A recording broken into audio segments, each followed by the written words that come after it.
Bismillahirrahmanirrahim. Assalamualaikum warahmatullahi wabarakatuh.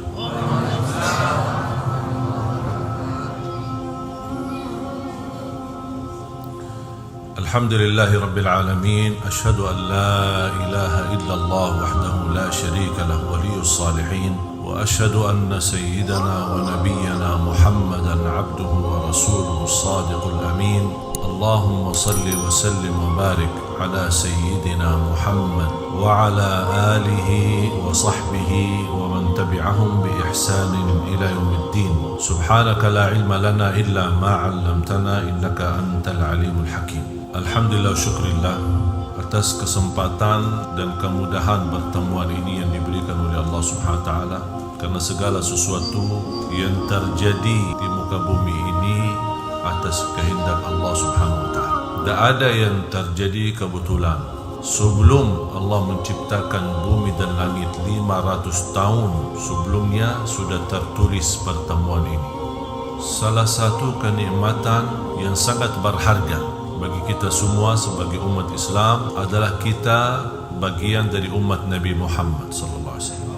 Dan kita semestinya merasakan nikmat itu. Kita terpilih menjadi umat Nabi Muhammad. Nabi Musa saja berkeinginan menjadi umat Nabi Muhammad, karena Nabi Musa bersama umatnya termasuk umat yang cukup banyak dan besar. Dan sebelum bertemu Nabi Muhammad, dia mengira umatnya yang terbesar. Di waktu Isra Mi'raj bertemu dengan Nabi Muhammad sallallahu alaihi wasallam, dan dia bisa mengenal ternyata umatnya Nabi Muhammad jauh lebih besar dan jauh lebih banyak jumlahnya dibanding umat Nabi Musa.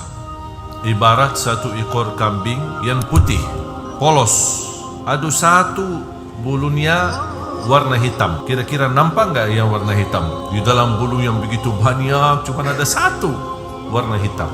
Atau sebaliknya, satu ekor kambing hitam ada satu bulunya yang berwarna putih. Itulah yang kecil itu adalah umat Nabi Musa. Satu ekor kambing itu adalah besarnya umat Nabi Muhammad SAW. Besar bukan sedikit, besarnya luar biasa. Makanya di situ Nabi Musa merasa cemburu dengan jumlah yang begitu banyak. Lebih lagi umat Nabi Muhammad dihadirkan dan didatangkan di akhir zaman, umat yang terakhir. Ada lagi umat lagi, karena Nabi kita Nabi yang akhir. Berarti setelah Nabi kita tidak ada Nabi, dan setelah umat kita tidak ada umat. Habis kita adalah hari kiamat. Tetapi karunia Allah untuk umat Nabi Muhammad yang datang di akhir zaman atau paling belakangan, tetapi mereka terpilih pertama dari seluruh umat yang akan masuk surga.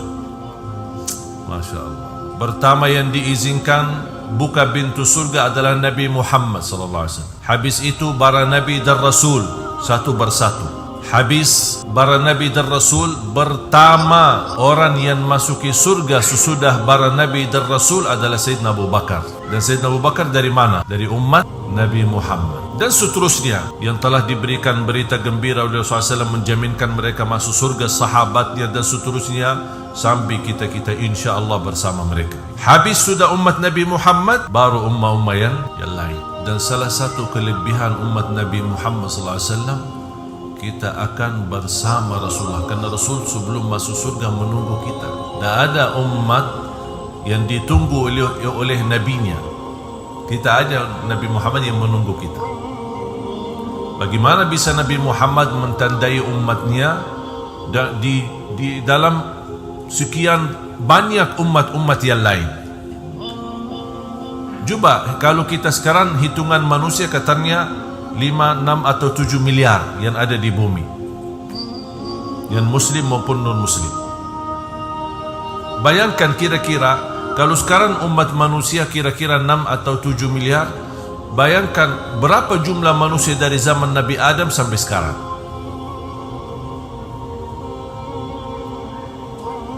Apalagi di masa yang akan datang, kita tidak tahu berapa lama lagi.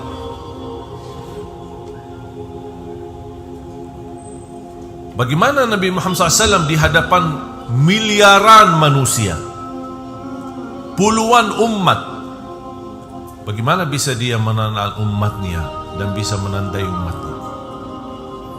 Ternyata dari cahaya wudhu dan salat.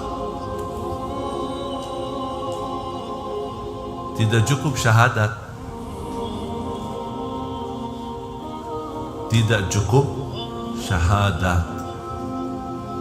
Karena banyak orang berkata asyhadu an la ilaha illallah wa asyhadu anna Muhammadan Rasulullah, tapi tidak salat. Tidak ada cahaya, belum ada cahaya. Itu baru cahayanya di kalbu kalau kalimat ini. Tapi Rasulullah SAW kan tidak bisa lihat isi hati. Bagaimana bisa dikenal? Dari wajahnya, tangannya, kakinya ada cahaya. Cahaya apa? Cahaya wudunya. Dan tidak mungkin orang wudu tapi tidak salat. Ada enggak orang wudu tapi tidak salat? Suka jaga wudu tapi tidak pernah salat? Ada enggak? Mungkin ada orang salat tapi tidak wudu. Pernah enggak lihat ada orang salat tapi tidak wudu? Makanya kita bersyukur, alhamdulillah kita menjadi umat Nabi Muhammad SAW. Makanya mohon Bapak Ibu jaga cahaya itu. Karena cahaya itu adalah hubungan kita dan tanda kita dikenal oleh Nabi kita, Nabi Muhammad SAW. Nabi Muhammad SAW menunggu kita di hadapan pintu. Buat apa Nabi Muhammad menunggu? Pertama, Nabi Muhammad ingin memimpin kita masuk bersama-sama di surga.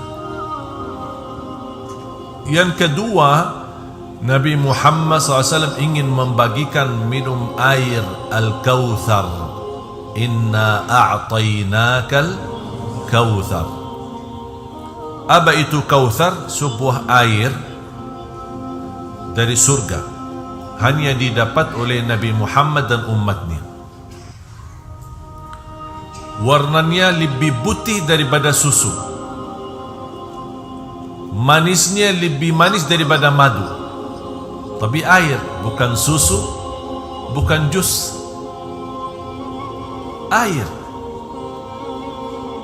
Tapi subhanallah, keajaiban, tidak bisa dibayangkan. Air kok warna putih, kok manisnya lebih daripada madu, tidak bisa dibayangkan. Yang kita tahu, air itu ada rasa enggak? Tidak ada rasa, kosong. Tapi nanti bersama SAW beda. Bukan hanya rasa dan warna, tapi memiliki khasiat yang tidak dimiliki oleh air lain. Apa itu? Siapa saja yang sekali minum dari tangan Nabi Muhammad sallallahu alaihi wasallam nanti di hadapan surga, tidak akan butuh air lagi dan tidak akan haus lagi selama-lamanya. Subhanallah. Kita berapa kali haus?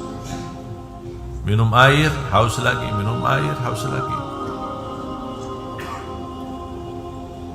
Hari ini minum aqua, besok minum apa lagi, semua sama, haus lagi. Biar beli air yang mahal, haus lagi.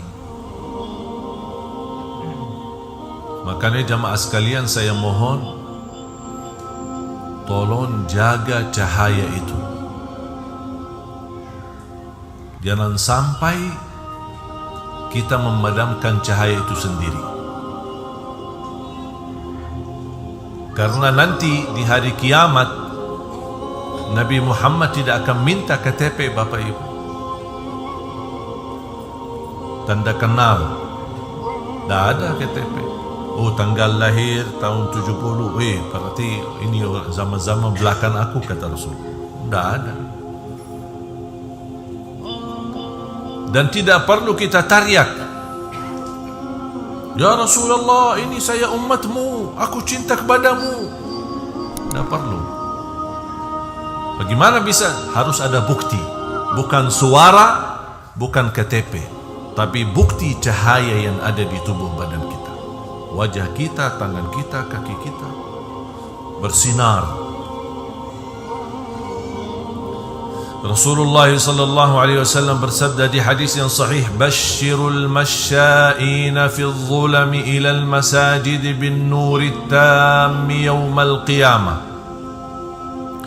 Berilah berita gembira bagi orang-orang yang suka datang ke masjid di saat gelap akan Allah ganti dengan cahaya yang sempurna hari kiamat.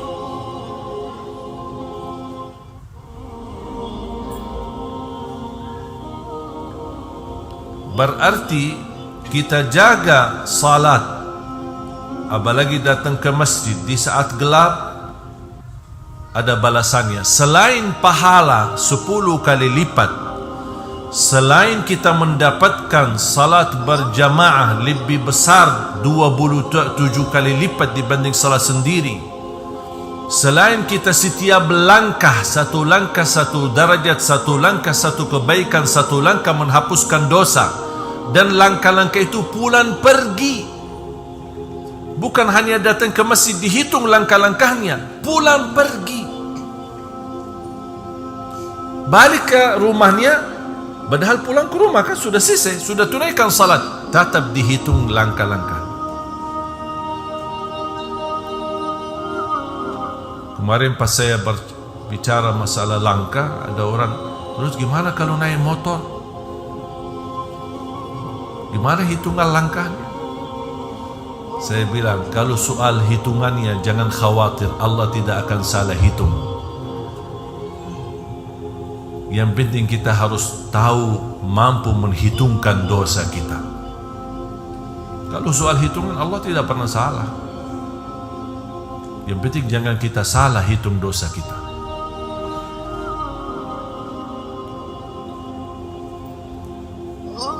Jamaah sekalian dimuliakan Allah Subhanahu wa taala.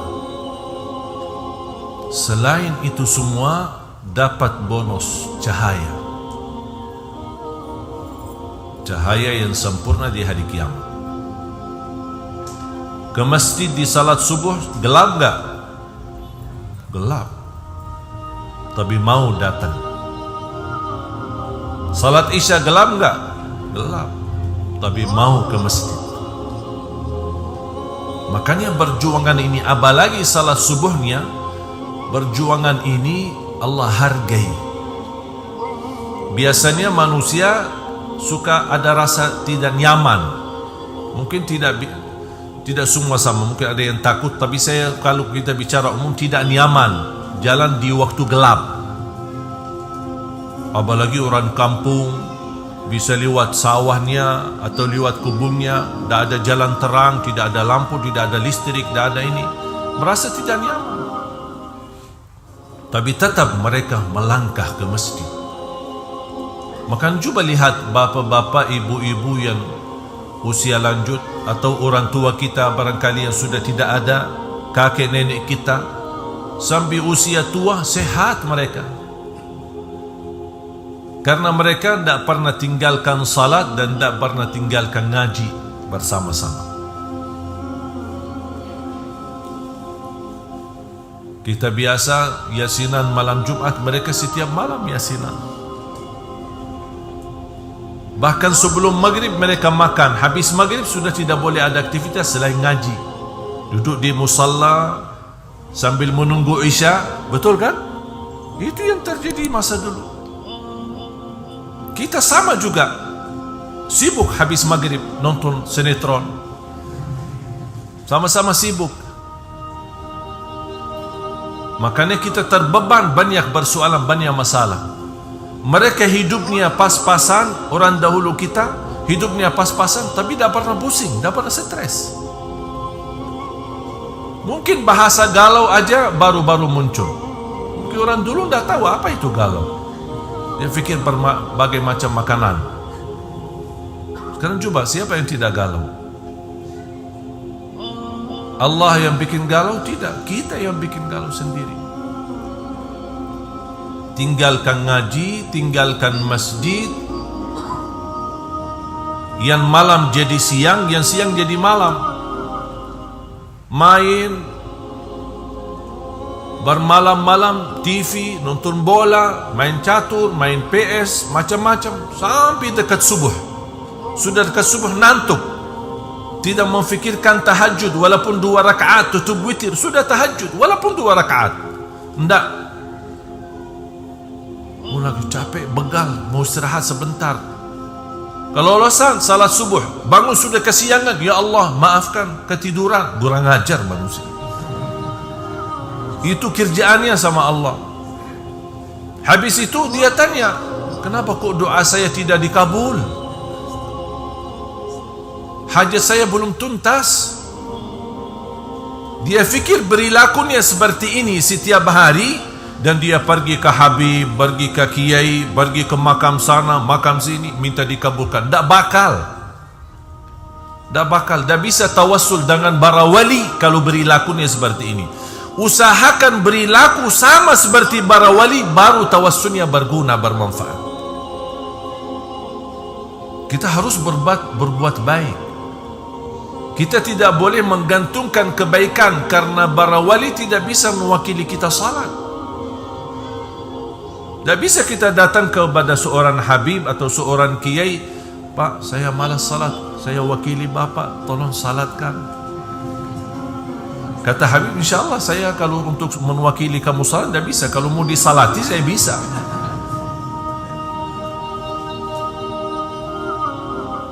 Berarti ada amalan yang tak bisa diwakili orang lain. Kita harus kerjakan. Salat kita, ngaji Al-Quran, kita berbuat kebaikan, tahajud, jaga salat sunnah duha, sunnah tahiyatul masjid, masuk sunnah wudu. Apapun kebaikan yang kita bisa lakukan, jangan kita tinggalkan. Dengan segala upaya, ikhtiar yang kita lakukan, walaupun ada kekurangan, barangkali ada kekurangan khusyuk, ada kekurangan belum bisa sempurna ibadah kita, tolong Mbak Kiai, tolong Mbak Habib, tolong doakan. Itu namanya ikhtiar. Ada usaha. Habis kita usaha, baru kita boleh. Tak apa-apa kita minta tolong orang salih mendoakan. Ulama kita yang kita pandangi mereka sebagai orang salih, minta doanya. Rasulullah SAW menwasiatkan sahabat, kalau kalian bertemu dengan Uwais Al-Qarani, minta doanya. Mana yang lebih mulia, Sayyidina Abu Bakar, Sayyidina Umar, atau Uwais Al-Qarani? Ya jauh lebih besar kemuliaan Sayyidina Abu Bakar, Sayyidina Umar. Mereka cukup mendapatkan kemuliaan mendampingi Rasul. Itu sudah cukup. Bersama Rasul, membela Rasul, berjuangan sama Rasul, makanya dimakamkan bersama Rasul, di samping Rasul SAW. Tapi coba bayangkan, Rasulullah SAW menyuruh mereka, carilah Uwais. Kalau kalian ketemu, minta doanya. Berarti boleh minta doa orang salih. Walaupun kita merasa berbuat kebaikan, menjaga salat, menjaga, tak apa-apa. Orang salih minta doa sama orang salih.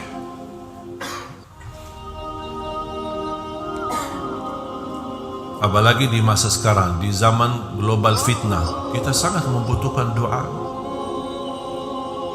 Saya biasanya kalau setiap pimpin jamaah umrah, hampir saya haruskan setiap jamaah ketika kita tawaf maupun sa'i, dan saya mendampingi mereka ketika kita berjalanan umrah atau haji, saya sampaikan, mohon jangan lupa doakan Indonesia di setiap tawafmu dan sa'i Safa Marwah.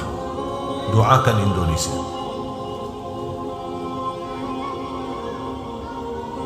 Minimal khususkan 1 kali tawaf, 1 kali sa'i Safa Marwah, 1 kali aja, 1 kali tawaf atau sa'i kita khususkan untuk negeri kita Indonesia. Karena negara kita juga butuh doa. Kemarin pas hari Merdeka kan ada tayangan di TVRI, doa untuk negeri. Di samping kita tausiah, sekalian kita doakan. Apalagi zaman sekarang, zaman fitnah, serba salah, bersoalan ekonomi, bersoalan politik. Kita doakan daripada kita hujat, kita lawan pemerintah, kita berbuat masalah, tidak ada habisnya. Tapi kita doakan, insya Allah dengan doa kita Allah rubah nasib menjadi lebih baik. Mungkin kalau ada yang merasa masa sekarang belum ada perubahan, insya Allah datang satu zaman berubah semua. Tak mungkin semua kegelapan itu selama-lamanya. Sepanjang kegelapan itu pasti ada satu saat terbitnya matahari. Tak mungkin malam itu selama-lamanya. Sabar, kita tunggu dan kita doakan. Masih banyak ada orang-orang di pimpinan di negeri kita ini, insya Allah orang yang baik, orang yang saleh, orang yang takwa. Mungkin mereka belum berkesempatan, mungkin doa kita kurang kencang.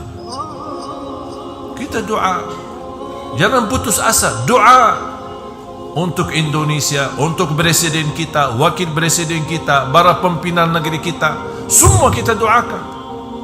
Allah berikan hidayah, Allah pimpinlah mereka agar mereka mencintai ulama, menghormati ulama, membela rakyat, memuliakan rakyat, memakmurkan negeri kita Indonesia. Kita doakan.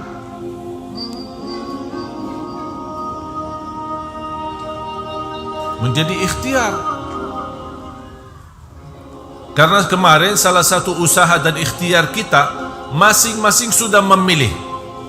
Betul? Ada yang merasa tidak sesuai pilihannya, ada yang merasa sesuai pilihannya, ada yang merasa gagal, ada yang merasa kecewa. Berbagai macam perasaan muncul. Tapi bagaimana? Sudah selesai. Mau tidak mau, ini keadaannya. Terus jalan keluarnya doa. Bukan membuat permusuhan, saling menjatuhkan, saling menhujat. Terus sampai kapan? Sedangkan kita lihat, coba lihat saudara kita di negara Arab, di Timur Tengah, gimana kondisi? Suriah habis, Libya habis, Yaman habis, Sudan, Irak yang dikenal negara yang berminyak, yang terkaya, mata uangnya lebih mahal, sekarang tidak ada nilainya. Bahkan kalau ada orang bawa mata uang Irak, dinar, namanya dinar Irak, tidak terima, takut. Semua berubah. Tapi sayang sekali dan kasihan, keadaan mereka berubah tapi menjadi lebih buruk. Yang kita harap keburukan yang ada berubah menjadi lebih baik, bukan lebih buruk. Betul? Makanya di samping ikhtiar kita, selain doa, alhamdulillah kita membangun program mencetak 1 juta penghafal Al-Quran. Dan alhamdulillah program ini jalan. Dan alhamdulillah didukung oleh banyak para pejabat kita, para pimpinan negeri kita, banyak yang alhamdulillah mendukung, para kiai, para habaib, sangat membantu program ini. Dan insyaAllah termasuk membangun 100 markas untuk binaan 1 juta penghafal Al-Quran. Di antaranya insyaAllah di Tanah Riau ini. Dan selalu saya berdoa, ya Allah, aku mohon jangan cabut nyawa saya sampai terwujud 1 juta penghafal Al-Quran untuk Indonesia. Orang berkata Makkah dan Madinah pusatnya kedatangan Islam. Saya jawab, Indonesia pusatnya kebangkitan Islam untuk dunia. Harus kita percaya, jumlah kita bukan sedikit. Jumlah kita umat Islam terbesar di dunia. Tahu nggak arti terbesar di dunia? Sangat diperhatikan Indonesia. Makanya banyak musuh-musuh kita dalam negeri maupun di luar negeri berkeinginan menjatuhkan Indonesia. Bahkan kalau bisa dijatuhkan kata umat terbesar Islam di Indonesia. Mereka ingin menghabiskan kata itu, karena membuat mereka takut. Walaupun sayang sekali umat terbanyak begitu dan terbesar, tapi belum bersatu. Jangankan rakyat, mohon maaf, ulamanya aja belum bersatu. Gimana rakyat? Saya tidak berbicara pilihan atau berbeda pilihan atau berbeda pendapat. Itu kita harus wajib menghormati perbedaan. Tapi yang saya fikirkan, bermusuhannya sampai kapan? Saya punya pendapat A, Bapak Ibu punya pendapat B. Harus kita saling menghormati. Karena pandangan saya melihat A lebih baik, pandangan Bapak Ibu melihat B lebih baik, kenapa kita ribut? Kenapa saya maksa Bapak Ibu harus tunduk kepada pilihan saya? Harus Bapak Ibu tunduk kepada apa yang saya melihat. Karena juga Bapak Ibu berhak melihat, berhak mempandangi, punya pandangan. Makanya kita harus belajar menghormati perbedaan. Yang terjadi di Indonesia bukan soal perbedaan, tapi soal permusuhan. Itu yang saya khawatirkan. Karena mengakibatkan mungkin kita bisa selamat, tapi yang menjadi kurban nanti anak-anak kita. Dan kalau kita lihat, dan silahkan Bapak Ibu buka di Syekh Google. Kenalkan Syekh Google? Lihat berita-berita di negeri Arab. Kok bisa terjadi seperti ini? Ada orang berkata karena Sunnah sama Syiah. Ada orang berkata gara-gara Yahudi sama ini. Ada orang tidak ada semua, tidak ada. Satu alasan yang membuat kacau balau di Indonesia, di negeri Arab sana, di Timur Tengah, adalah kepentingan politik. Kira-kira mau enggak negeri kita gara-gara kepentingan politik dijadikan negeri kita yang kacau balau, hancur, perang saudara lagi, sama-sama muslim, Allahu Akbar tapi bunuh, membunuh sesama, sama-sama takbir tapi saling membunuh. Na'udzubillah min dzalik. Mudah-mudahan negeri kita diselamatkan oleh Allah Subhanahu wa taala. Makanya solusinya kita harus memfikirkan membangun. Kalau kita tidak mampu merubah keadaan sekarang, kita harus mampu membangun. Bagaimana membangun? Kembali umat ini kepada Al-Quran.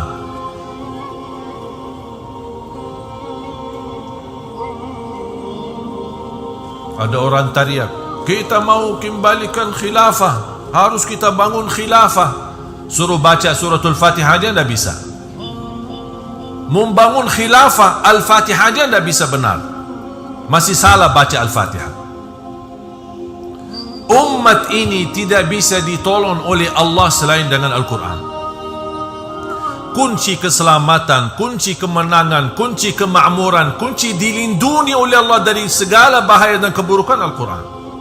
Kalau kita batu dan tunduk kepada Al-Quran, semua bumi akan tunduk kepada kita. Bagaimana kita lihat umat Islam terbesar di dunia, 54% tidak bisa ngaji. Berarti lebih dari separuh rakyat Indonesia tidak bisa baca Quran. Malu enggak kita? Bagaimana kita bisa mendapatkan pertolongan Allah? Jangan-jangan kita selama puluhan tahun salat, tapi tidak ada satu pun diterima oleh Allah karena Fatihahnya tidak benar. Alhamdulillahi Rabbil Alamin, dia baca Alhamdulillahi Rabbil Alamin, rubah makna. Alhamdulillahi Rabbil Alamin, segala puji bagi Allah, dirubah Alhamdulillahi Rabbil Alamin, artinya Allah mati. Satu huruf ha jadi ha, rubah makna, batal salatnya. Dia tidak tahu. Makanya niat cita-cita saya semenjak Allah anugerahkan, sebenarnya Indonesia bukan pilihan saya, tapi barangkali Allah menanugerahkan, takdirkan saya diundang pertama kali 2008 untuk jadi imam tarawih di Jakarta, di salah satu masjid besar, Masjid Agung Sunda Kelapa.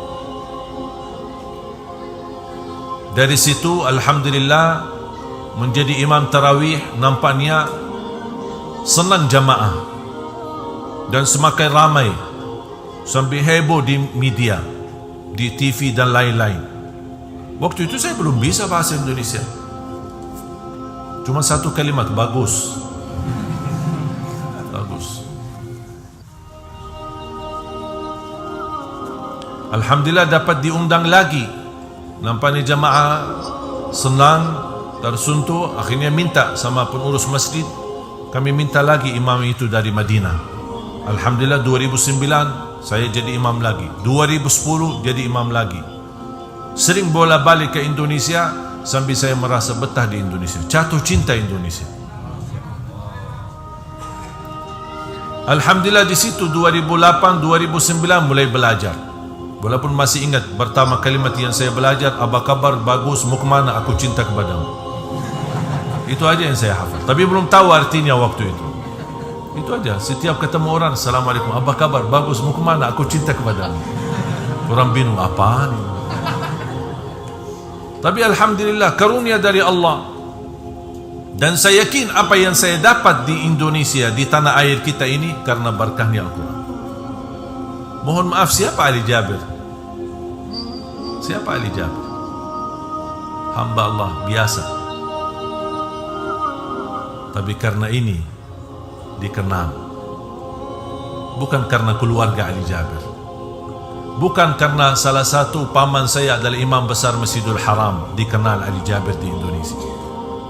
Tak ada kaitan. Bukan karena nasab, bukan karena keturunan, bukan karena siapa-siapa, tapi karena berkahnya Al-Quran. Karena setiap bapak ibu barangkali menonton di acara TV membawa Al-Quran. Acara Hafiz Indonesia kan bersama Al-Quran, menjadi acara favorit. Yang ketika mulai acara ini banyak taruhan berkata tidak bakal lama acara ini, paling 1 tahun 2 tahun, habis itu tidak muncul lagi. Dan alhamdulillah bisa kita tunjukkan sampai titik ini masih acara Hafiz Indonesia menjadi acara yang terbaik di seluruh acara TV. Dan kita lihat anak-anak kita, jangankan membanggakan kita sebagai rakyat Indonesia, sampai di luar negeri diundang. Dan rata-rata anak di bawah 10 tahun. Dan semakin tahun berjalan, semakin jalannya acara ini, kita semakin semangat untuk berlomba-lomba untuk mewujudkan dan mencetak 1 juta menghafal Al-Quran. Dan alhamdulillah sudah menjadi kenyataan. Dan belakangan ini puluhan bahkan ratusan sudah, betapa luar biasa perhatian umat kepada Al-Quran. Makanya saya berkata ini kesempatan. Banyak kami terima wakaf, berubah tanah, wakaf berubah rumah, ada yang membayarkan tunainya, ada yang menitipkan emasnya, macam-macam. Luar biasa semangatnya jemaah untuk Al-Quran. Makanya Allah balas, Allah lahirkan anak-anak penghafal Al-Quran. Dan mudah-mudahan ada di antara mereka adalah anak bapak ibu. Ketika saya melihat sebuah video di YouTube, Presiden Turki ke negeri Inggris, ada kunjungan. Dah tahu saya lupa tahun berapa, beberapa tahun yang lalu, Presiden Turki Erdogan dia pergi ke Inggris. Habis selesai kunjungan, bertemu dengan Raja Inggris dan Perdana Menteri Inggris, dia mampir ke salah satu daerah yang banyak umat Islam. Sekalian beliau meresmikan masjid termegah dan termewah di Inggris, di kota London. Dia resmikan sampai air hujan itu dimanfaatkan dan disalurkan menjadi air wudu. Ada alat, dipasangkan alat dan salurannya yang sangat canggih. Kemudian mereka bikin air itu bisa dimanfaatkan buat tanam-tanaman dan sekalian buat wudu.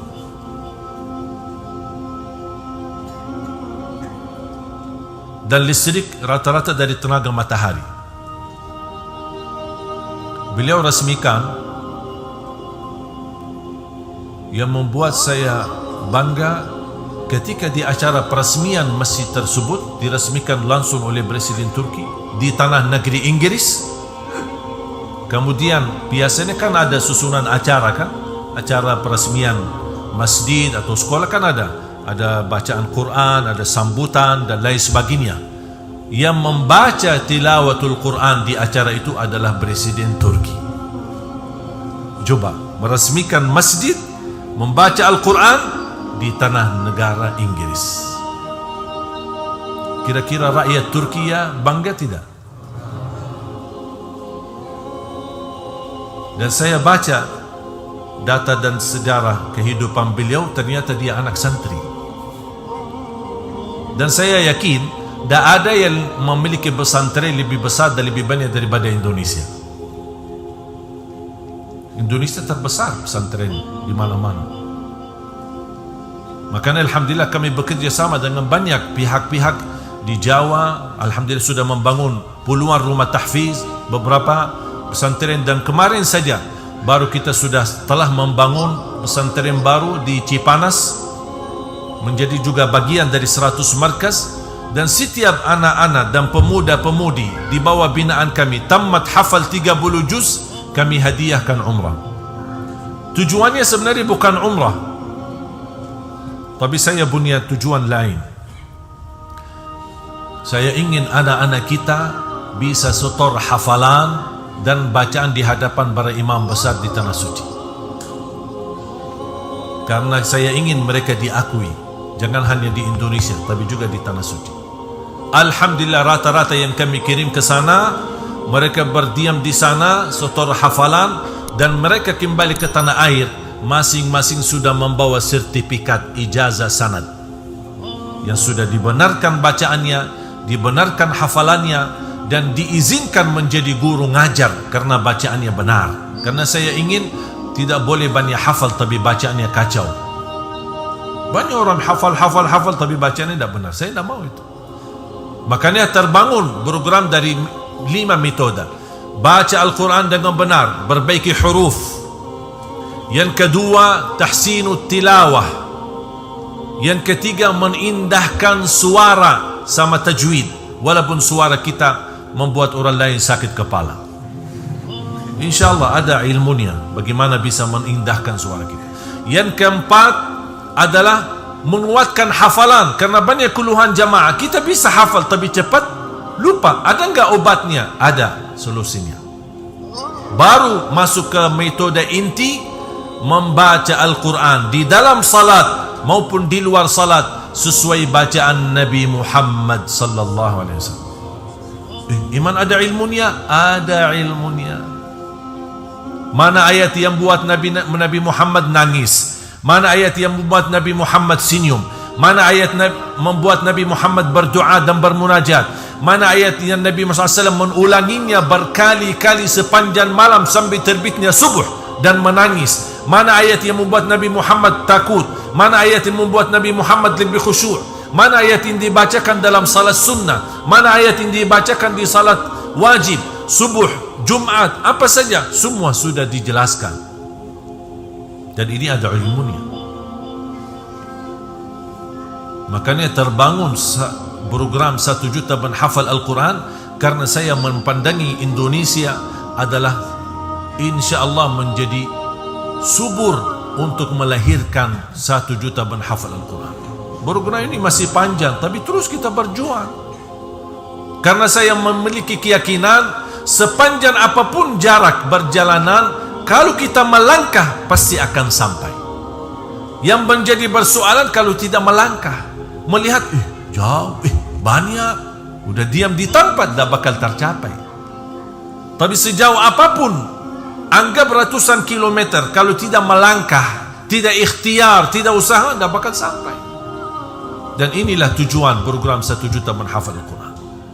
Dan insya Allah akan datang satu waktu, akan keluar sebuah pengumuman, imam besar salat Idul Fitri dan Idul Adha, imam dan sekaligus khatib adalah Presiden Republik Indonesia. Wallahi saya yakin. Kenapa saya yakin? Karena pengalaman saya selama di Indonesia bersama Al-Quran, tidak pernah merasa gagal. Tidak pernah merasa gagal. Dan saya lihat sendiri, alhamdulillah, banyak para pimpinan di daerah-daerah adalah mereka penghafal Al-Quran. gubernur, bupati, wali kota, banyak saya kunjungi silaturahim ketika kami safari dakwah. Saya bertemu dengan para pimpinan, alhamdulillah mereka sudah menghafal Al-Quran. Salah satunya gubernur NTB dan banyak kabupaten-kabupaten yang lain. Dan alhamdulillah rata-rata dari mereka, walaupun ada yang saya bertemu para pimpinan ini, para pejabat dari yang diberikan amanah, mereka ketika saya bertemu, walaupun mereka tidak hafal, tapi jiwanya jiwa Al-Quran. Banyak daerah yang saya kunjungi dari kabupaten, semua rata-rata program mereka perhatian kepada Al-Quran. Bagaimana Al-Quran, tolong diajak kerjasama untuk kita membangun desa kita, membangun kampung kita. Dan ini kalau kita tidak bersatu bersama-sama, tidak bisa kita bangun. Mohon maaf, saya bukan dari keturunan Raja Salman. Saya bisa tuntaskan semua. Kita bersama-sama, ayo kita sama-sama membangun. Ayo Bapak Ibu, ayo mari kita ikhlas tulus untuk melipatkan diri kita dalam program ini.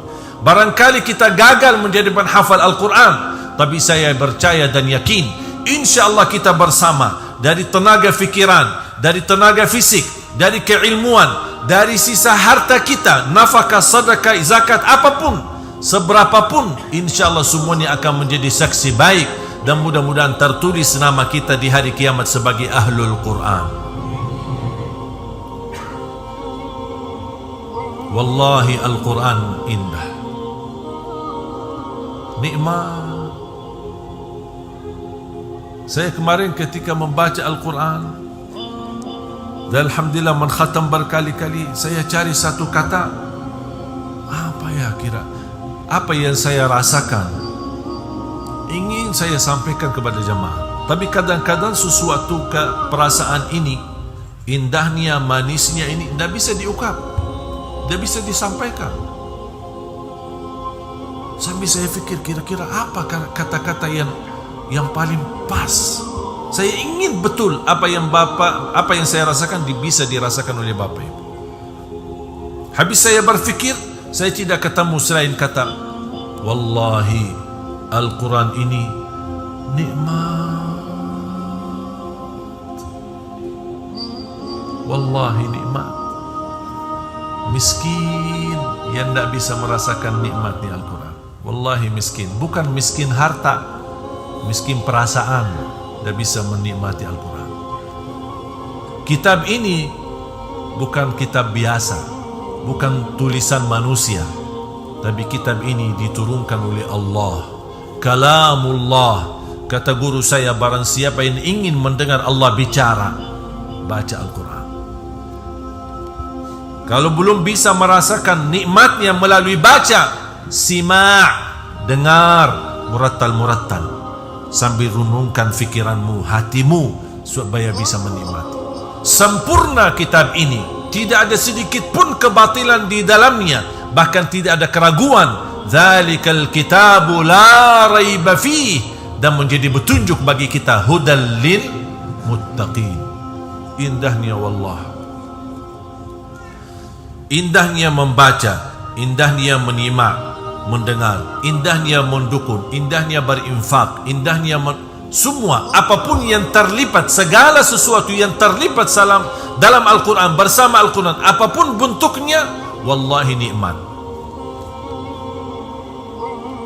Bayangkan Bapak Ibu yang memberikan infaknya, sedekahnya, kemudian kita meninggal dunia, dan semua infak kita yang menjadi wasilah dan sebab terlahir 1 juta penghafal Al-Quran. Dan anak-anak kita ini setiap hari dari pagi sampai malam baca Al-Quran. Berarti selama anda di dalam kuburan, Allah setorkan pahala bacaan mereka terus. Padahal kita sudah mati, tidak ada amalan lagi, tapi karena sedekah kita ternyata membawa manfaat. Dan saya kenal banyak anak-anak santri kita, subhanallah, sambil saya kagumi, ada di antara mereka, wallahi tekad tingginya jauh lebih besar daripada saya sendiri. Dan saya ketika merasa diri malas, merasa diri turun semangatnya, saya bertemu dengan mereka, bertambah semangat. Tak pernah mereka capek membaca Al-Quran. Dari pagi sampai malam, mengulangi berkali-kali. Sampai ada di antara mereka yang tamat alhamdulillah hafalan di usia 13 tahun. Hafal 30 juz. Tapi luar biasa. Sampai ketika dikirimkan ke Madinah, dia satu-satunya dibanding semua yang dikirimkan ke Madinah, dia satu-satunya di dalam 1 bulan dia mampu setorkan hafalan di hadapan para imam, 3 imam, dan setiap imam dia khatam 30 juz dalam 1 bulan. Berarti 3 kali dia khatam. Saking begitu luar biasa tekadnya dan keinginannya besar. Dan masih muda. Ini sekarang mungkin usianya 15. Baru ini cerita belum lama. Makanya jamaah sekalian, mohon doa restu, mohon dukungannya untuk program 1 juta penghafal Al-Quran. InsyaAllah terlahir dari tanah Riau ini, InsyaAllah penghafal Al-Quran. Cita-cita saya dan harapan saya, setiap masjid InsyaAllah memiliki imam penghafal Al-Quran 30 juz. Bahkan keindahan bacaan mereka adalah sama dengan keindahan bacaan para imam-imam besar di tanah suci. Kita masuk ke masjid, mendengar suara imam kita, Masya Allah, rasanya kayak lagi di tanah suci. Berarti Bapak Ibu yang merasa merindukan tanah suci tapi belum berkesempatan ke sana, InsyaAllah bisa kita nikmati bersama suasana tanah suci, tetapi di negeri kita Indonesia tercinta. InsyaAllah dengan Al-Quran saya yakin akan berubah semua nasib negeri kita Indonesia. Allah akan turunkan berkah langit, Allah akan keluarkan berkah dari bumi, Allah akan makmurkan negeri kita aman, sejahtera, dan insya-Allah jangankan kita negeri kita yang akan menjadi makmur, insya-Allah seluruh bumi bahkan seluruh negara akan tunduk untuk mencintai dan menghormati negeri kita Indonesia. Ada orang kemarin tanya sama saya, kok saya rasa Syekh Ali Jabir ini kok cinta Indonesia? Apa kira-kira harapan Syekh Ali Jabir untuk Indonesia? Saya jawab, harapan saya rakyat Indonesia berada di tanah air maupun dia pergi ke luar negeri dihormati oleh dunia. Itu aja. Kalau dilihat ini orang Indonesia, salam hormat, cinta, hormat. Itu yang menjadi harapan saya. Dan ini semua bisa terwujud semuanya melalui Al-Quran. Makanya saya selalu dorong para orang tua yang merasa diri gagal menjadi penghafal Al-Quran, mohon jangan gagalkan anakmu. Tolong. Apalagi sekarang, di zaman sekarang banyak kemudahan dan fasilitas. Quran warna-warni, ada terjemahannya, ada tajwidnya, setelkan bacaannya, sampai anak-anak mainan anak-anak pun ada sekarang banyak program hafal Al-Quran. Silahkan nonton di YouTube.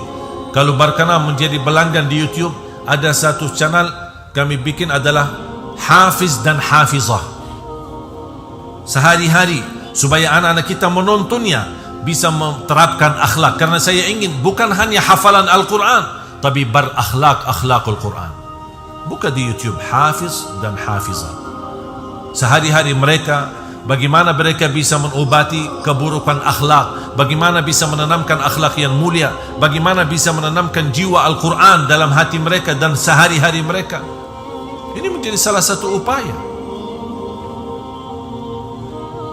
Apapun bentuknya, apa itu film karton, apa itu sinetron, apa itu film, apa saja, apa yang bisa mendorong dan membantu untuk membuat umat ini mencintai Al-Quran, kami selalu usahakan dan ikhtiarkan.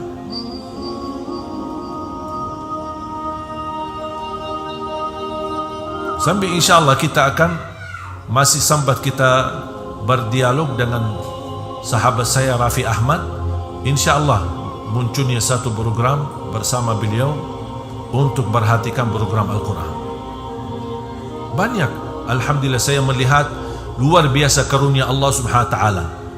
Para artis pun mereka memperhatikan Al-Quran.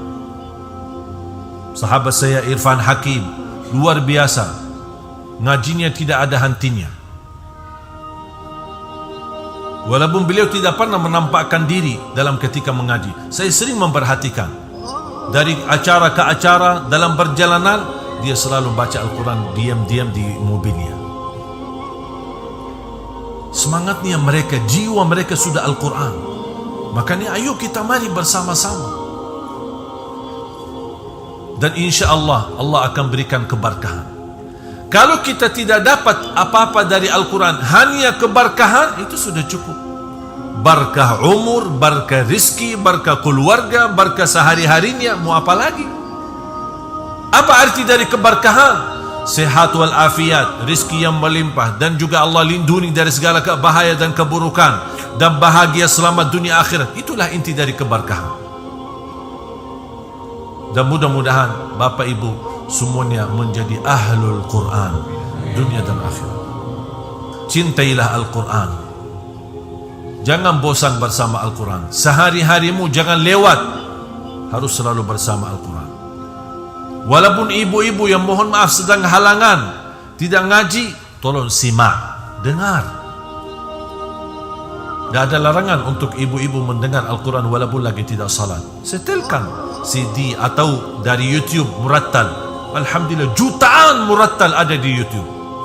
Bahkan ada pilihan mau surah apa, sama ada terjemahannya, bisa ditampilkan terjemahannya. Subhan, semua ada. Mau suara siapa ada, tinggal kita ketik dan milih. Dan ini merupakan kemudahan untuk menjadi ahlul Quran. Ini semua kemudahan dari Allah SWT. Coba bayangkan orang dahulu, sahabat Rasulullah, di mana tulisan Al-Quran supaya mereka bisa hafal? Di atas kulit unta. Kulit unta. Begitu turunnya wahyu, mereka tulis supaya tidak terlupa. Dan ada penulis wahyu. Ada beberapa sahabat, 6 sahabat Rasulullah SAW adalah tugasnya penulis wahyu. Apapun wahyu dari Allah mereka tuliskan. Bagi apa mereka? Bagi kulit unta, tulang-tulang sapi, tulang-tulang unta. Ini membuat tambah tulisan ayat Al-Quran. Sampai zaman Abu Bakar Siddiq radhiyallahu anhu mempersatukan semua tulisan, kumpulkan balapan hafal Al-Quran untuk disatukan Al-Quran menjadi satu, di satu buku atau satu kitab. Datang zaman Sayyidina Uthman, membuat lagi satu kitab dan disebarkan kepada negara-negara lain. Tapi alhamdulillah sekarang coba, sekarang semua ada Quran yang kertas yang bagus, jelas, huruf besar, huruf kecil, warna-warni, tajwid, terjemahannya, mu ada suara, ada murattal. Subhanallah, semua.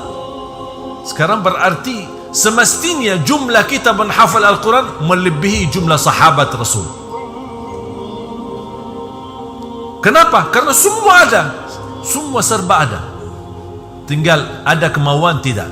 Allah berfirman dalam suratul Qamar, sambil berkali-kali mengulangi dalam suratul Qamar, وَلَقَدْ يَسَّرْنَا الْقُرْآنَ لِلذِّكْرِ فَهَلْ مِن مُدَّكِرٍ. Kami telah memudahkan Al-Quran untuk dipelajari, dihafal, difahami, ditadabburi, dihayati, dimudahkan. Bukan akan memudahkan, kami telah memudahkan. Berarti sudah selesai tugas Allah. Fahal mim muddakir, siapa yang mau belajar, berarti kalau ada kemauan dapat janji Allah. Allah janji, kami telah memudahkan Al-Quran untuk dipelajari. Fahal min muddakir, apakah ada yang mau mengambil beringatan, mau mengambil belajaran? Dapat janji Allah. Kalau tidak ada kemauan, Allah tidak bisa maksa. Karena Allah tidak pernah maksa. La yukallifullahu nafsan, Allah tidak pernah maksa. Tapi kemauannya itu sejauh apa?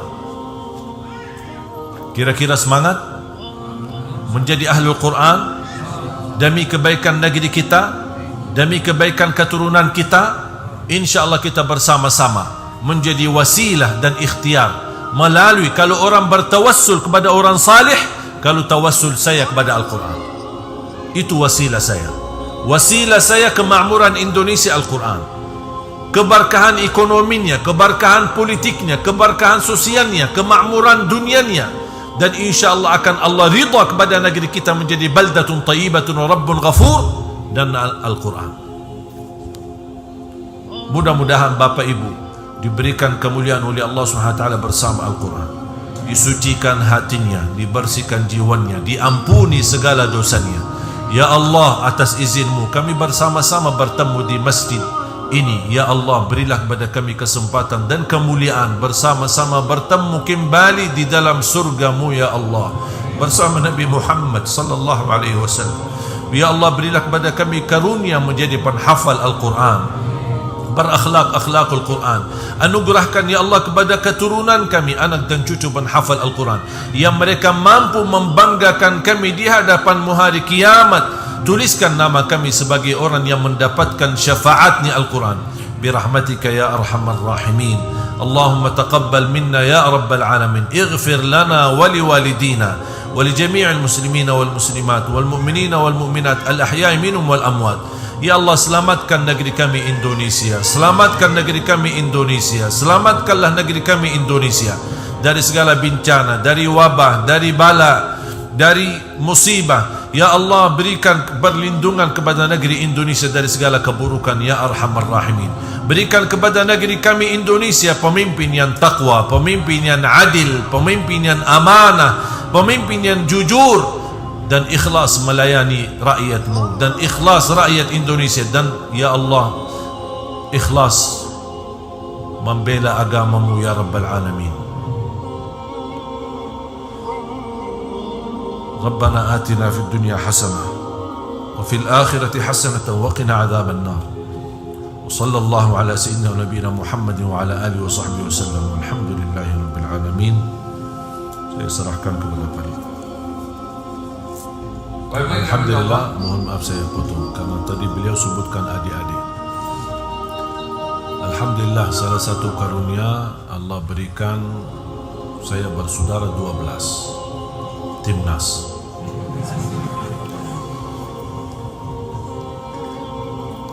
Alhamdulillah, dari 12, 9 laki 3 perempuan, sudah ada 10 penghafal Al-Quran 30 juz. Yang 2 ini bisa dikatakan hafal tapi belum tamat. Ada yang sudah 20, ada yang 28. Bentar lagi mereka khatam. Dan ketika saya ke Indonesia dan melihat betapa luar biasa kebutuhan umat Islam di Indonesia, khususnya dalam hal agama, apalagi Al-Quran, saya pernah menawarkan adik-adik saya, mau gak kira-kira pindah, berhijrah dari tanah suci ke tanah air.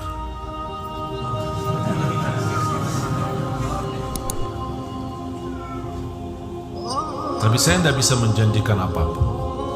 Saya tidak bisa kasih rumah, saya tidak bisa kasih kehidupan yang mewah. Kalau mau lebih nyaman, ya Madinah. Karena kami semua lahir di kota Madinah. Kalau mau kita kata suci, ya Madinah. Mau kita bicara keberkahan, ya Madinah. Indonesia yang ada cuma orang Indonesia yang baik hati. Tidak ada selain itu. Mau nggak datang bantu? Karena saya sangat membutuhkan dukungan dari adik-adik. Alhamdulillah respon mereka sedikit satu persatu, sambil alhamdulillah saya menghadirkan. Sekarang ada di Indonesia ada 7. Bahkan ada yang saya sudah jodohkan di Indonesia. Ada 3 laki-laki sama 1 perempuan saya sudah nikahkan di Indonesia sama orang Indonesia. Jangan khawatir Bu, masih ada lagi. Jadi alhamdulillah dengan kehadiran mereka di sini sangat terbantu.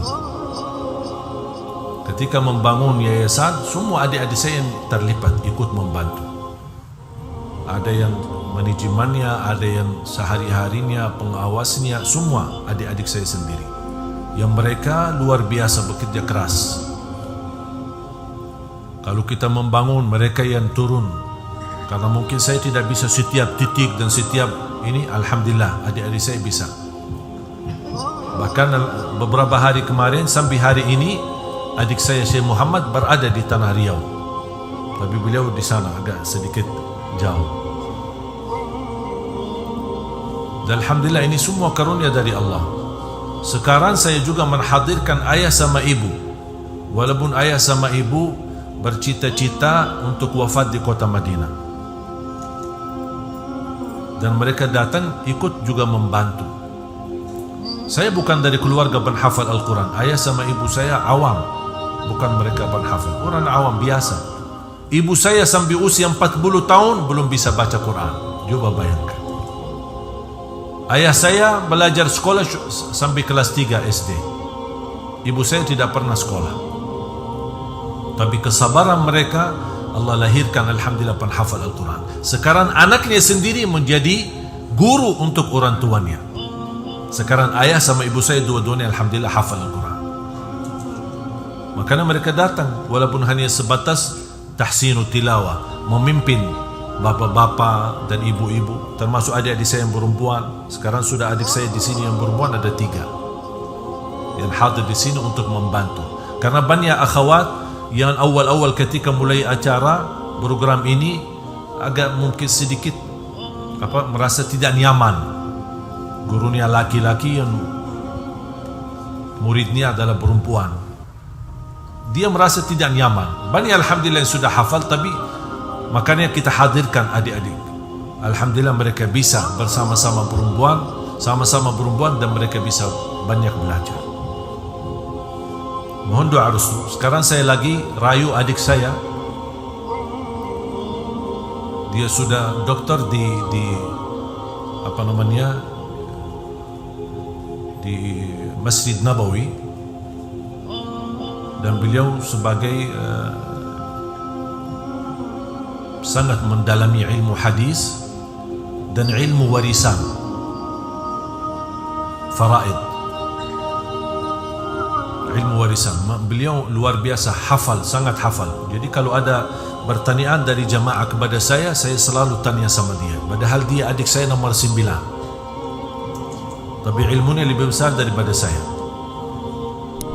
S2 2 kali, kemudian sampai ke S3, dan sampai sekarang dia belum nikah.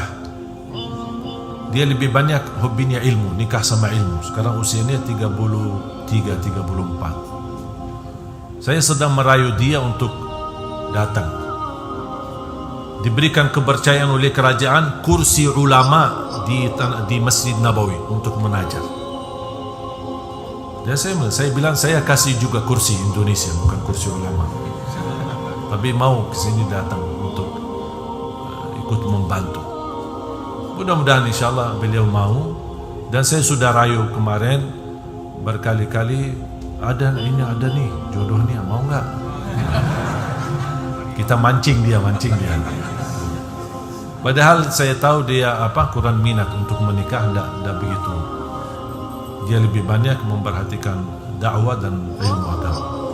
Doakan, mudah-mudahan mana yang kita bisa, insyaAllah. Ini semua demi kebaikan untuk negeri Indonesia. Saya tidak ada kepentingan, tidak ada urusan di negeri. Saya tidak punya kepentingan politik, saya tidak punya kepentingan apa-apa. Bahkan cita saya, Allah Subhanahu Wa Taala boleh ya Allah cabut nyawa saya ketika sudah 1 juta penghafal Al-Quran menjadi kenyataan dan terwujud, tidak apa-apa. Cabut nyawa saya, mau apa lagi? Itu yang menjadi harapan saya. Mudah-mudahan itu juga menjadi harapan Bapak Ibu, supaya kita bersama-sama menjadi ahlul Quran di dunia dan di akhirat. Amin ya rabbal alamin. Jazakumullahu khairan.